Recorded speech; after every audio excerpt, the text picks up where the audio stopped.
Hey guys, it's Pastor Roy here from Westway Baptist Church. This is the second part in our series of Joseph, A Journey from Pit to Purpose in Genesis 39. You'll note that we do skip a chapter, Genesis 38, not about Joseph, still God's word, inspired and well worth reading.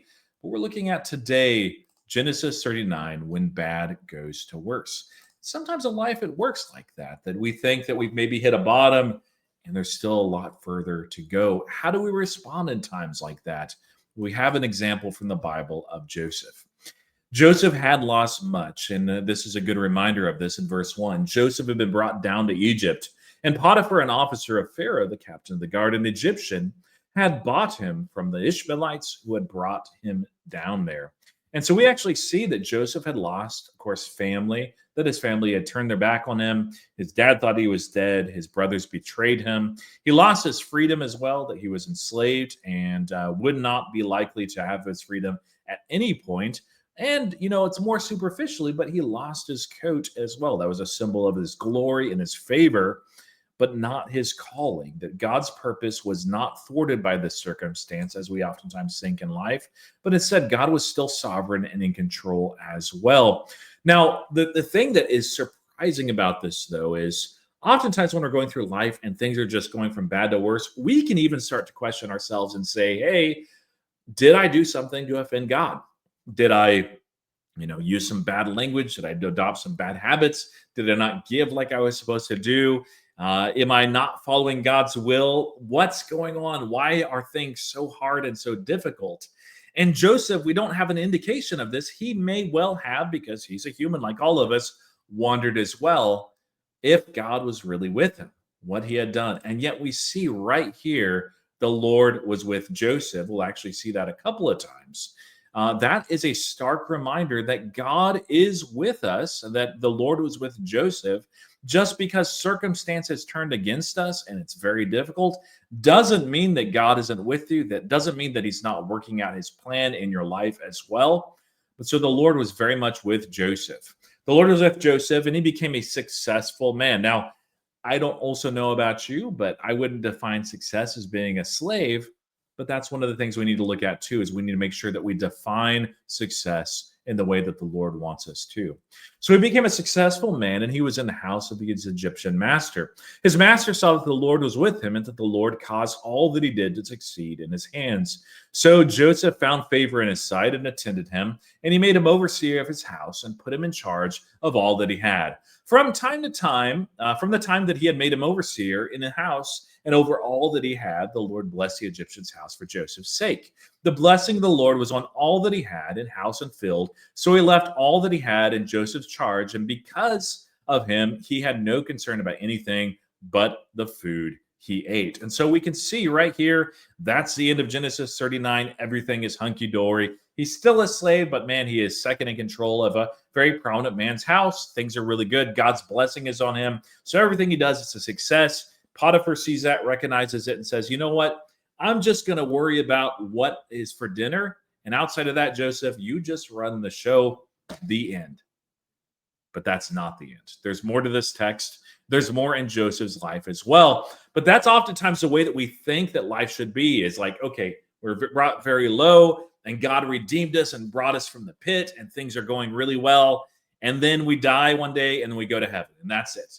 But this life is full of trials. It's full of tribulation. It's full of difficulty. We live in a sin-cursed and fallen world, but God is powerful enough to even use what the world would call evil, and he can make good come from it. And we see that also with Joseph's life. And so the Lord was with Joseph, but Joseph was faithful.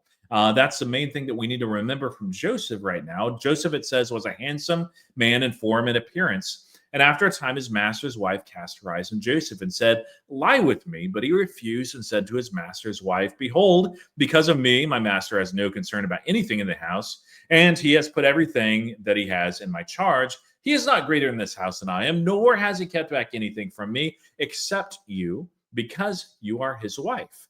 How then can I do this great wickedness and sin against God? And as she spoke to Joseph day after day, he would not listen to her, to lie beside her or be with her. But one day when he went into the house to do his work, and none of the men in his house was there in the house, She caught him by his garment, saying, "Lie with me." But he left his garment in her hand and fled and got out of the house. By the way, I know that's not the main point of this text, but sometimes you just got to flee from temptation, just like Joseph. And as soon as she saw that he had left his garment in her hand and had fled out of the house, she called to the men of her household and said to them, "See, he has brought among us a Hebrew to laugh at us. He came into me to lie with me, and I cried out with a loud voice. And as soon as he heard that I lifted up my voice and cried out, he left his garment beside me and fled and got out of the house. Then she laid up his garments by her until his master came home. And she told him the same story, saying, "The Hebrew serpent, whom you have brought among us, came into me to laugh at me. But as soon as I lifted up my voice and cried, he left his garment beside me and fled out of the house." Now, oftentimes for us, we can be tempted to not be quite as faithful in two different scenarios. One, of course, is when God has brought us immeasurable success, when we feel like we've made it, when we're comfortable, when we're secure, when life is good, not having a bunch of relationship issues, health issues, finances are great, where you have a prominent position at work, whatever that looks like, however you define success, we can just kick up our feet and say, you know what?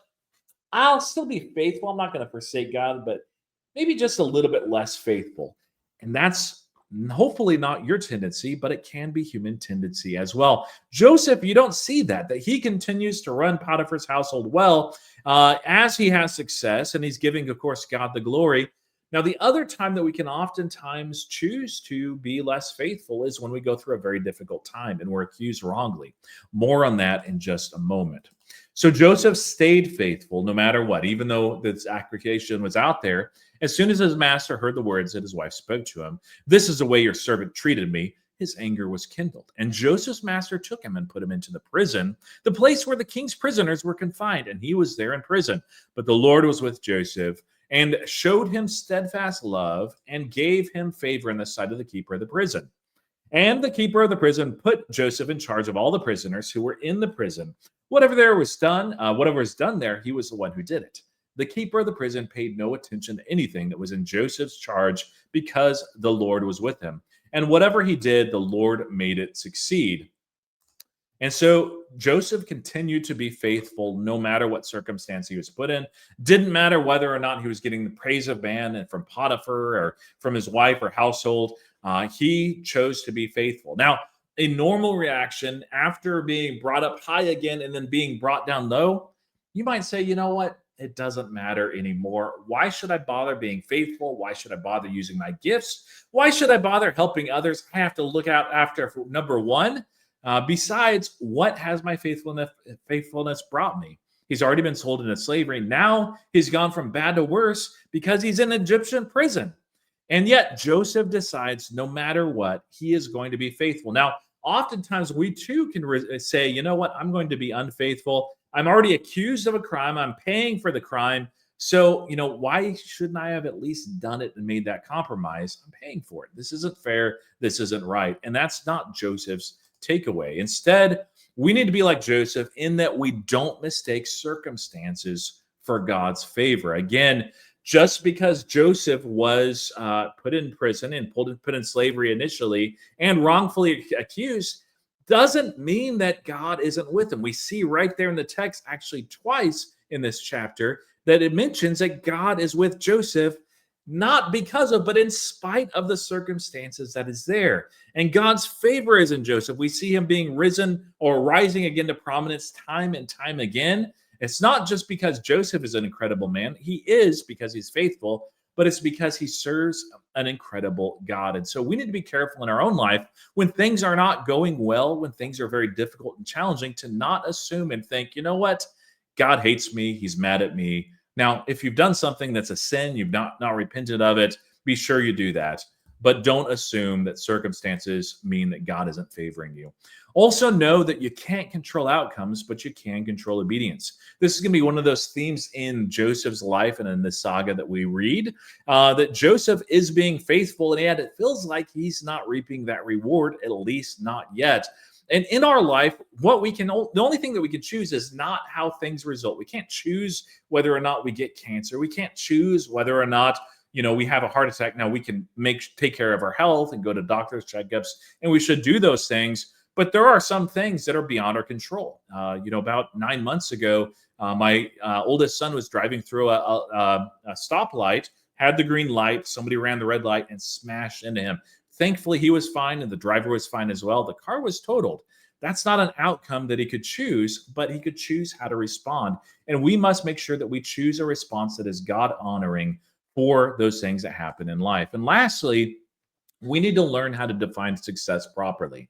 To define success as faithfulness to God's will. And so it's focused on obedience, not on outcomes. And that it really is the heart of the Lord, that oftentimes, people look at the outcome and they say that's what's most important. Now, in the Olympics of 1992, Summer Olympics, there was an athlete named Derek Redmond. Derek Redmond was a sprinter and he had trained all his life. He was known at the time as the fastest man in the world. And the event that he was competing for specifically there was a 400-meter race. He was representing the United Kingdom. And it wasn't really even a question of whether or not he would win. The question is whether he would set a new world record. And so he was in the semifinals, had just started this race, and ended up tearing a hamstring. Derek Redmond did not choose that outcome. He could not control the outcome. He could only choose and control the obedience. And so Derek decided, you could see him slowing. There's a video of this on YouTube. But he decided, you know what? I am going to go ahead and finish this race. And so you can look this up on YouTube, but he is limping all the way to the finish line. And the neat thing is that his dad, who has been with him, of course, his whole life, but then they're cheering him on, helping him train, helping him through his struggles, comes out, grabs him, and helps him get to the finish line as well. Now, let me ask you this. Do you remember who won the 400-meter men's in the men's Olympic? I bet you don't, but you may have heard of Derek Redmond before. A lot more people remember Derek Redmond because of the way he finished and because of his faithfulness. Despite the circumstances, even though he didn't win, he still won a lot. And definitely you could see his father's love for Derek as well. And that's like us in life. Bad stuff will happen. Sometimes it could be our own fault if we don't file our taxes for 7 years and the IRS comes after us. That's on us. But there are many things like blowing out a hamstring, like getting in a car wreck, like just having something break in your house that's beyond our control, not something we choose. But we need to learn how to choose to react in the right way and out of obedience and faithfulness, just like Joseph. And be sure that we define success not as in terms of the outcomes that, hey, if I'm making six figures and I have a big house and new car and my wife is looking great, then that's a success. That's how the world defines it. That's not how the Lord defines success. Instead, we need to recognize that obedience to the Father's call as being what is most important in defining whether or not we're successful, and trust Him with the outcomes.